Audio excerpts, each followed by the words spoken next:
नमस्कार दोस्तों, एक बार आप सबका फिर से बहुत बहुत स्वागत है एक और बहुत ही महत्वपूर्ण क्लास में। तो जैसा कि आप सभी को पता है कि मेरे इस चैनल पर मैं आप सभी को लगातार बीएड एंट्रेंस एग्जाम की जो तैयारी करवा रहा हूं। इसके अलावा फ्री पीडीएफ के लिए आप लोग हमारे टेलीग्राम ग्रुप से जो है जुड़ सकते हैं। इंस्टाग्राम पे फॉलो कर लीजिए, बहुत जो इंपॉर्टेंट जो चीज़ें हैं आपको मैं इंस्टाग्राम पे प्रोवाइड करता रहता हूँ, तो वहाँ पर जो है फॉलो करना बिल्कुल भी मत भूलिएगा। इसके अलावा दोस्तों आप सभी को पता है कि मेरी जो क्लासेस है डेली अन अकेडमी पे भी चलती हैं, तो आप लोग वहाँ पे भी जो मेरी क्लासेस ले सकते हैं। सिंपली आपको अन अकेडमी पर जो है मुझे फॉलो करना है। फॉलो करने के लिए नीचे मैंने प्रोफाइल का लिंक अपने डिस्क्रिप्शन बॉक्स में दे रखा है, तो वहाँ से फॉलो कर सकते हैं। और ये हमारा इनवाइट कोड है डियर गुरुजी। आप लोग इस इनवाइट कोड की मदद से जो है मेरी क्लासेस से जुड़ सकते हैं, मेरी क्लासेस को देख सकते हैं। और अगर आप लोग प्लस में आना चाहते हैं तो भी आप लोग इसी कोड की मदद से जो है मैक्सिमम डिस्काउंट आपको देखने को मिल जाएगा। 1 महीने से लेकर 12-24 महीने तक आप कोई भी सब्सक्रिप्शन लेते हैं तो आप लोग को मैक्सिमम डिस्काउंट जो है हमारे जो ये कोड दिया गया डियर गुरुजी, इस कोड की मदद से देखने को मिल जाएगा। तो चलिए स्टार्ट करेंगे आज की इस क्लास को। तो यहाँ पर जैसा कि आप सभी को पता है कि हम लोग क्या पढ़ रहे थे, मध्यकालीन भारत पढ़ रहे थे। ठीक है, कल हमने आपको बताया कैसे भारत पर जो है मुस्लिम आक्रमणकारी जो है किस तरीके से आए, क्या क्या चीज़ें, मतलब कौन कौन आया। मैंने आपको ट्रिक भी थोड़ी बहुत बताई। तो आज उसके आगे हम लोग दिल्ली सल्तनत पढ़ने वाले हैं। और दिल्ली सल्तनत में सबसे पहला आता है भाई गुलाम वंश। ठीक है, एक बार फिर से कल का एक छोटा सा चीज़ रिवाइज कर जाऊंगा। गुलाम वंश, और कौन था भाई, खिलजी वंश। ठीक है, इसके बाद तुगलक वंश, सैयद वंश, लोधी वंश, तो ये थे। तो सबसे पहले हम लोग गुलाम वंश के बारे में पढ़ेंगे। 1206 से लेकर के 1290 तक जो है बेसिकली इनका जो शासनकाल जो रहा था। टोटल 10-11 शासक हुए थे। थोड़ा बहुत सबके बारे में जानते हुए चलेंगे, बहुत ज़्यादा डिटेल में नहीं जानेंगे, क्योंकि मैंने आपको क्या बताया कि आपके पेपर में जो चीज़ें पूछी जा सकती हैं वो मैं आपको यहाँ पर बताते हुए जो है चल रहा हूँ। ठीक है, अब देखो यहाँ पर देखो, एक ही चीज़ याद रखिएगा, कुछ ट्रिक भी मैं बताता चलूंगा, क्योंकि आप लोग भाई ट्रिक के लिए बहुत परेशान रहते हैं, तो ट्रिक बताता हुआ चलूंगा, बट बेसिक जानते हुए चलो। तो सबसे पहला जो इंपॉर्टेंट क्वेश्चन है कि भाई गुलाम वंश की स्थापना जो है किसके द्वारा की गई थी। सबको पता है भाई गुलाम वंश की स्थापना जो है कुतुबुद्दीन ऐबक। अच्छा, इसको गुलाम वंश क्यों बोलते हैं, क्योंकि ये गुलामों का साथ, मतलब जो कुतुबुद्दीन ऐबक था ये गुलाम था। ठीक है, इसके पहले जो भी थे उसका गुलाम था। तो ये चीज़ याद रखिएगा। तो गुलाम वंश की स्थापना जो है किसके द्वारा हुई थी, कुतुबुद्दीन ऐबक ने किया था। कब किया था ये भी याद रखिएगा भाई, 25 जून 1206 ईस्वी को कुतुबुद्दीन ऐबक का जो है राज्याभिषेक हुआ था। और किस स्थान पर किया गया था, लाहौर में किया गया था। नोट्स जो है बनाते हुए चलिएगा, ये बहुत इंपॉर्टेंट चीज़ है। ठीक है, इसके अलावा यहाँ पर अगर हम बात करते हैं कुतुबुद्दीन ऐबक के बारे में। ठीक है, कुतुबुद्दीन ऐबक ने अपने साम्राज्य की जो राजधानी है वो किसको बनाया था भाई, लाहौर को ही बनाया था। राज्याभिषेक कहाँ हुआ, लाहौर में हुआ। राजधानी भी किसको बनाया भाई, लाहौर को ही बनाया। इसके बाद देखिए अगला पॉइंट आपका यहाँ पर है कि भारत में तुर्की राज्य का संस्थापक जो है कुतुबुद्दीन ऐबक को ही माना जाता है। तो अगर आपके पेपर में आता है भाई तुर्की राज्य का जो संस्थापक है भारत में कौन था, कुतुबुद्दीन ऐबक था। कुतुबुद्दीन ऐबक ने कभी सुल्तान की उपाधि जो धारण नहीं की। तो कई बार आपके पेपर में आता है भाई कुतुबुद्दीन ऐबक ने क्या धारण नहीं किया, तो सुल्तान की जो उपाधि है वो बेसिकली जो है धारण नहीं किया था। इसने केवल मलिक और सिपह सलार। तो अगर आपके पेपर में आता भाई कुतुबुद्दीन ऐबक ने जो है किस किस चीज़ की जो उपाधि है जो है धारण की थी, तो मलिक और सिपह सलार ये पद जो है धारण किया था। ये चीज़ जो है याद रखिएगा। ठीक है, इसके अलावा यहाँ पर अगर हम बात करते हैं किसके बारे में, देखिए गुलाम वंश तो हम लोग पढ़ते हुए चल रहे हैं। अब देखो सारे 11 के 11 शासकों के बारे में तो आप लोग पढ़ नहीं सकते, आपके पेपर में इतना ज़्यादा क्वेश्चन पूछता भी नहीं है। बट एक छोटी सी ट्रिक मैं आपको बता देता हूँ। ठीक है, ट्रिक थोड़ी सी, मतलब एक बार आप लोग 1-2 बार रिवाइज करोगे तो आपको याद हो जाएगा। वो गुलाम वंश के जितने शासक थे और जितने शासनकाल थे, आप लोग शासक के नाम तो याद रख सकते हो। सिंपल सा आपको क्या याद रखना भाई, एक सिंपल सी मैं लाइन लिख रहा हूँ, बहुत ही इंपॉर्टेंट ट्रिक है, इसको याद रख लीजिएगा। ऐबक, ध्यान से देखिएगा भाई, ऐबक आई रुक रजिया, ऐबक आई रुक रजिया। नोट्स बना लेंगे इसका तो बहुत मजा आ जाएगा। वह मान गया काकू, वह मान गया काकू। अब देखो भाई इसको कैसे याद रखना है, ऐबक आई रुक रजिया। और इस तरह की जो ट्रिक्स है मैं अपने इंस्टाग्राम पर जो है प्रोवाइड करता रहता हूँ। ठीक है, छोटे छोटे जो ट्रिक्स हैं इनके माध्यम से मैं वीडियोस के माध्यम से आपको प्रोवाइड करता रहता हूँ, तो इंस्टाग्राम पे फॉलो जरूर कर लीजिएगा। तो भाई ऐबक, ऐबक से आपका कौन हो जाएगा भाई, कुतुबुद्दीन ऐबक हो जाएगा। आप लोग लिख लीजिएगा, कुतुबुद्दीन ऐबक हो जाएगा। इसके अलावा यहाँ पर अगर हम बात करते हैं किसके बारे में, थोड़ा सा यहाँ पर राइटिंग तो नहीं बैठ रहा है, कोई बात नहीं। कुतुबुद्दीन ऐबक आई आई में आ से हो जाएगा आराम सा, क्या हो जाएगा भाई आपका आराम सा, ये चीज़ याद रखिएगा। इसके अलावा अगर हम बात करते हैं ई के बारे में, तो ई से आपका हो जाएगा भाई इल्तुतमिश। कौन हो जाएगा इल्तुतमिश, थोड़ा सा ऊपर हो जाए भाई, इल्तुतमिश। इसके बाद यहाँ पर अगर हम बात करते हैं रुक, रुक में रुकनुद्दीन हो जाएगा, रुक से क्या हो जाएगा रुकनुद्दीन, याद रखिएगा भाई, बहुत इंपॉर्टेंट पॉइंट मैं आपको जो है बताने का प्रयास कर रहा हूँ, रुकनुद्दीन हो जाएगा।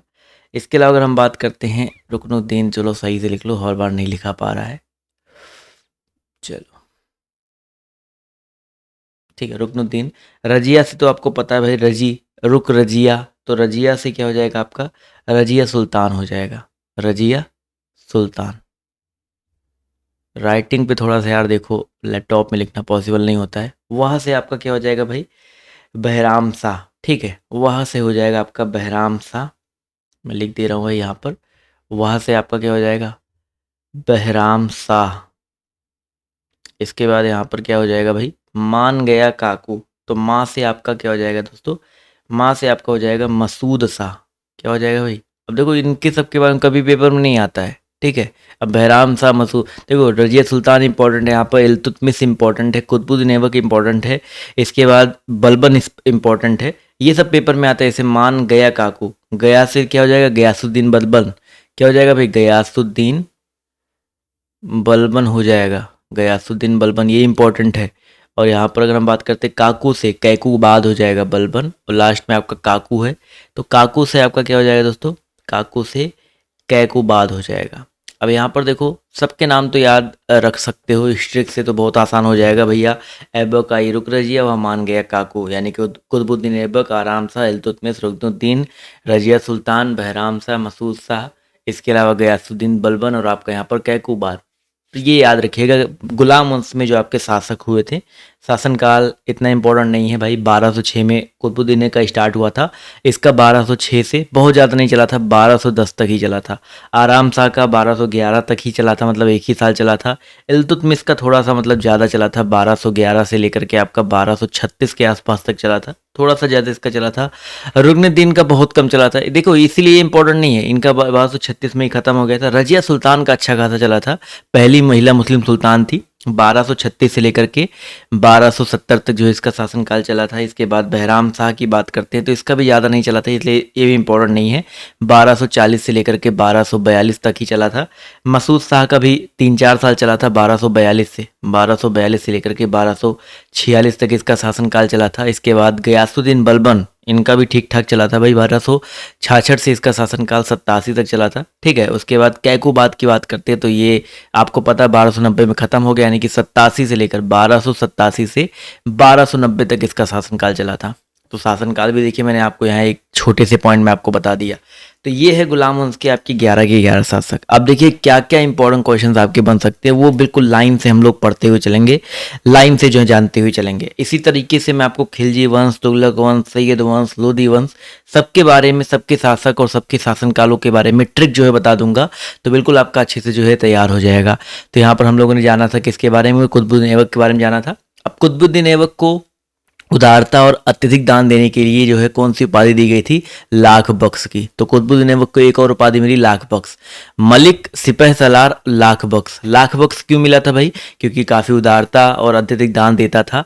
अत्यंत सुरीली आवाज में कुरान पढ़ने के कारण ऐबक को किस उपाधि से नवाजा गया, देखो एक और उपाधि कुरान ख्वाह, क्योंकि बहुत ही सुरीली आवाज में वो जो है कुरान पढ़ता था। वैसे भी एक जो है क्या था, एक गुलाम था, एक दास था, तो ये सब की आदत थी। भारत की प्रथम मस्जिद कुव्वत उल इस्लाम की स्थापना जो है किसके द्वारा हुई थी, देखो ये भी याद रखिएगा, कुतुबुद्दीन ऐबक ने किसकी।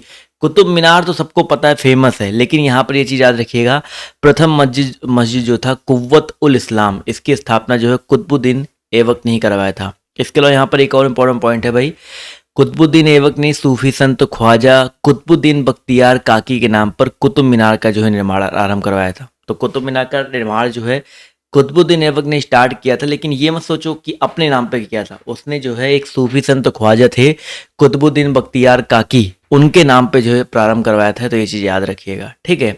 इसके अलावा आप कुतुबुद्दीन ऐबक की मृत्यु की बात कर लेते हैं भाई। कुतुबुद्दीन ऐबक की जो मृत्यु है वो चौगान खेलते समय, घोड़ा से जो चौगान खेला था, पोलो जिसको बोलते हैं, तो चौगान खेलते समय जो है घोड़े से गिर जाने के कारण 1210 ईस्वी में हो गया था। तो इसी वजह से इसका शासनकाल बहुत छोटा 1206 से 1210 तक ही रहा था। इसके बाद इसका बेटा जो था भाई आराम शाह, आराम शाह नाम आराम शाह था, वो जो है गुलाम वंश पर अगला शासक बना। ठीक है, और गुलाम वंश का अगला शासक बना था सिर्फ 1211, मतलब एक ही साल तक रहा था, मतलब ज़्यादा दिन तक नहीं रह पाया था। उसको अपदस्थ कर, उसको हरा कर, उसको मार कर कह सकते हो कि जो गुलाम वंश का अगला शासक है इल्तुतमिश बन गया। कौन बन गया भाई?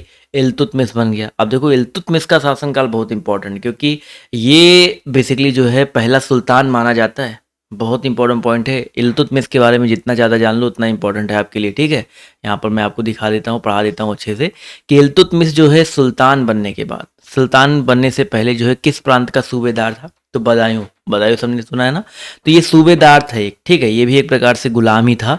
तो इल्तुतमिश सुल्तान बनने से पहले जो है सूबेदार था किस प्रांत का भाई? बदायूं का। और दिल्ली सल्तनत का जो वास्तविक संस्थापक जो है किसको माना जाता है? इल्तुतमिश को ही मानते हैं, क्योंकि भैया ये सबसे इंपॉर्टेंट यही था भैया। दिल्ली सल्तनत में अगर गुलाम वंश में अगर देखा है, सबसे इंपॉर्टेंट जो है शासक है इल्तुतमिश को ही माना जाता था, ये चीज़ याद रखिएगा। इसके अलावा भैया जी इल्तुतमिश दिल्ली सल्तनत का पहला सुल्तान था जिसने दिल्ली को अपनी राजधानी बनाई और बगदाद के खलीफा से सुल्तान की उपाधि प्राप्त की थी। तो सुल्तान की उपाधि धारण करने वाला जो दिल्ली का पहला शासक था वो आपका कौन था भाई? इल्तुतमिश ही था। ठीक है, ये चीज़ याद रखिएगा। और बगदाद के खलीफा से इसने सुल्तान की उपाधि जो है ग्रहण की थी। ये देखो भाई बहुत इंपॉर्टेंट पॉइंट है कि इल्तुतमिश ने 40 योग्य तुर्क गुलामों को मिलाकर एक दल बनाया था जिसका नाम था तुर्कान ए चहलगानी। 40 दल, 40 दल, यही था आपका। तो इल्तुतमिश याद रखिएगा। ठीक है, तो ऑप्शन नंबर, इसका ऑप्शन तो है नहीं यहाँ पर, तुर्कान ए चहलगानी भी इल्तुतमिश से ही संबंधित है। इसके बाद यहाँ पर दोस्तों याद रखिएगा मंगोल आक्रमणकारी भैया, मंगोल आक्रमणकारी चंगेज खान भारत के उत्तर पश्चिम सीमा पर किसके शासनकाल में आया था? तो चंगेज खान भी जो है इल्तुतमिश के ही शासनकाल में आया था, देख सकते हैं, ये चीज़ याद रखिएगा। और इल्तुतमिश ने भारत में एकता व्यवस्था की प्रारंभ की थी। एकता एक अरबी शब्द है जिसका अर्थ है भूमि को लेने वाला, जिसका अर्थ है भूमि बेसिकली, और भूमि को लेने वाला जो है इक्तादार कहलाता है, ये चीज़ याद रखिएगा। तो एकता व्यवस्था पेपर में अगर आपके आ जाए कि भैया एकता व्यवस्था का प्रारंभ जो है किसने किया था? तो इल्तुतमिश ने किया था, ये चीज़ याद रखिएगा। अब देखो इल्तुतमिश के बाद उसकी बेटी आई थी रजिया सुल्तान। ये पहली महिला या पहली और अंतिम मुस्लिम महिला शासिका कह सकते हैं जो कि दिल्ली सल्तनत की गद्दी पर बैठी थी 1236 ईस्वी में। ठीक है, ये तो मैंने ऊपर आपको ट्रिक में भी बताया था, तो ये पॉइंट याद रखिएगा। इसके अलावा रजिया के सुल्तान बनने के बाद जो है गुलाम याकूत को किस पद पर नियुक्त किया गया था? तो अमीर ए आखुर। ठीक है, ये देखो याद रखिएगा, रजिया के सुल्तान बनने के बाद जो गुलाम याकूत को जो है एक पद मिला था जिसका नाम था अमीर ए आखुर। इंपॉर्टेंट क्वेश्चन है, कई बार आपके पेपर में आता है। इसके अलावा रजिया सुल्तान के विद्रोही अमीरों ने रजिया की हत्या करवा दी थी और उसके बाद दिल्ली सल्तनत पर किसको बैठाया गया था? बहराम शाह को। तो ये जो आराम शाह थे और बहराम शाह थे, आराम शाह 1 साल के लिए बैठा था, बहराम शाह बस 2 साल के लिए, 1236 से 1200 बहराम शाह की अगर हम बात करते हैं 1240 से 42 के आसपास बैठा था। ठीक है, ज़्यादा नहीं बैठा था, तो ये चीज़ याद रखिएगा। ठीक है, चलिए, तो यहाँ पर ये पॉइंट जो है बहुत ज़्यादा इंपॉर्टेंट है, इसको जो है याद रखिएगा। और मैंने रजिया सुल्तान के बारे में शायद थोड़ा सा मिस्टेक कर दिया था ऊपर बताने में, मेरे को अभी याद आ रहा है। रजिया सुल्तान के बारे में यहाँ पर देखो, ये मैंने थोड़ा सा मिस्टेक किया था, ये देखो यहाँ पर कि भैया रजिया सुल्तान जो है 1236 से 1240 मेरे को बताना था और मैंने यहाँ पर 70 बता दिया था, कुछ ज़्यादा ही बता दिया था, वही सोचूं। तो ये पॉइंट याद रखिएगा, यहाँ पर थोड़ा सा मिस्टेक मेरे से हुआ था, बट कोई बात नहीं, हो जाती कभी कभी गलतियाँ भाई जल्दबाजी में, उसके लिए माफ़ी चाहूँगा तहे दिल से। तो यहाँ पर हम लोग कहाँ तक पहुँचे हुए थे? हम लोग यहाँ पर पहुँचे थे, यहाँ पे बहराम शाह तक पहुँचे थे कि भैया रजिया सुल्तान ने जो है बहराम शाह को जो है, रजिया सुल्तान को जो विद्रोही अमीरों ने जो है हत्या कर दिया था। उसके बाद बहराम शाह को जो है गद्दी पर बिठाया था। बहराम शाह के कार्यकाल में जो है नायाब ए मुमालिकत पद का सृजन किया गया जिसमें संपूर्ण अधिकार निहित होते थे और इस पद पर सबसे पहले एतगीन को नियुक्त किया गया। तो नायाब ए मुमालिकात पद पर जो है सबसे पहले किसको नियुक्त किया गया था? एतगीन को नियुक्त किया गया था। अगला पॉइंट देख लेते हैं। अगला पॉइंट आपके यहाँ पर क्या पूछा गया है कि भैया जी दिल्ली सल्तनत के किस शासक ने बलबन को नायाब ए मुमालिकात पद पर नियुक्त किया? तो नसरुद्दीन महमूद ने। ठीक है, नसरुद्दीन महमूद ने बलबन को जो है इस पद पर नियुक्त किया, और ये जो पद था इसमें सारे के सारे जो आपके अधिकार थे निहित थे, इसी वजह से बहुत इंपॉर्टेंट पद था ये। बलबन को उलूग खान की उपाधि जो है किसने दिया था? नसरुद्दीन महमूद ने ही दिया था। ये भी याद रखिएगा, नसरुद्दीन महमूद जो है इसने ही बलबन को इस पद पर बिठाया। इस पद के अलावा उलूग खान की उपाधि दी, मतलब काफ़ी प्रिय था। और दिल्ली का सुल्तान बनने के बाद तुर्कान चहलगानी भी मैंने आपको बताया किसने स्टार्ट किया था? इल्तुतमिश ने। इसको समाप्त किसने किया भैया? गयासुद्दीन बलबन ने समाप्त कर दिया। इसके अलावा लौह और रक्त नीति बहुत इंपॉर्टेंट है, कई बार आपके पेपर में आता है। इसको पालन करने वाला सुल्तान आपका बलबन था। नवरोज इसने स्टार्ट करवाया था, ठीक है। नवरोज नामक एक जो है त्यौहार होता है, ये जो है बलबन ने ही स्टार्ट करवाया था। इसके अलावा अपने विरोधियों के प्रति कठोर लौह रक्त नीति जो है मैंने आपको बता ही दिया। इसके बाद यहाँ पर बलबन पहला सुल्तान था जिसने राजस्व के सिद्धांत का प्रतिपादन किया। राजस्व मतलब ये राजस्व कर लीजिएगा, राजस्व बोले तो कर वाला, कर के सिद्धांत का प्रतिपादन किया। उसने अपने राजस्व के नियाबते खुदाई ईश्वर द्वारा प्रदत्त राजा को जिल्ले इलाही, यानी कि राजा को क्या कहा गया भाई? जिल्ले इलाही, यानी कि ईश्वर की छाया कहा। देखो अभी मैंने आपको बताया पैबोज हो गया, सिजदा हो गया, और इसके अलावा मैंने आपको बताया नौरोज, नौरोज जो है बेसिकली एक त्यौहार है। तो सिजदा और पैबोज प्रथा प्रारंभ करने वाला जो है बलबन ही था। इसके अलावा नौरोज याद रखिएगा। और बलबन ने किस नाम से एक सैन्य विभाग की स्थापना की थी? तो दीवान ए अर्ज। तो बलबन ने भैया दीवान ए अर्ज नाम से जो है एक सैन्य विभाग की स्थापना भी की थी। गुलाम वंश का जो अंतिम शासक था कौन था भाई? शमसुद्दीन क्यूमर्स था। देखो भाई वैसे अंतिम शासक कैको बात को माना जाता है, बट यहाँ पर शमसुद्दीन क्यूमर्स भी जो है सम्मिलित है, ये चीज़ याद रखिएगा। तो ये गुलाम वंश का अंतिम शासक माना जाता है। गुलाम वंश खत्म होता है, गुलाम वंश के बाद जो है खिलजी वंश आता है। तो कल हम लोग खिलजी वंश के बारे में भी पढ़ेंगे, ट्रिक के बारे में पढ़ते हुए चलेंगे।